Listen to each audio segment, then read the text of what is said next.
Ancien ministre et député français, il va devenir le père fondateur et premier président de la Côte d'Ivoire. Né en 1905 dans le village de Yamoussoukro, Félix Houphouët-Boigny exerce d'abord comme médecin, avant de se lancer en politique et de devenir un acteur majeur de l'Afrique francophone. Au contact du peuple, il comprend très tôt l'importance de l'éducation et du pouvoir. Dans les années 40, il est élu député à l'Assemblée nationale française, où il lutte contre le travail forcé et milite pour les droits des Africains.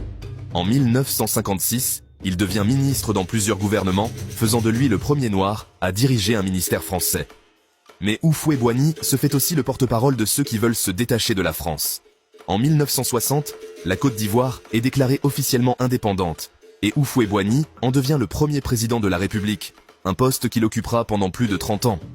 Son mandat est marqué par une croissance économique fulgurante, connue sous le nom de miracle ivoirien, notamment grâce au cacao, au café et à une politique de stabilité, assez unique dans l'Afrique de l'époque. Durant sa présidence, il est aussi connu pour sa diplomatie, respecté en Afrique comme en Europe. Il prône la paix, le dialogue et la modération, mais son pouvoir devient peu à peu plus autoritaire.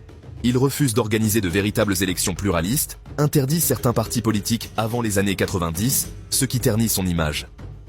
Réélu à 6 reprises, il finit ses jours au pouvoir, en 1993, à 88 ans. Après sa disparition, ce n'est pas seulement son pays, mais un continent tout entier qui perd un père fondateur.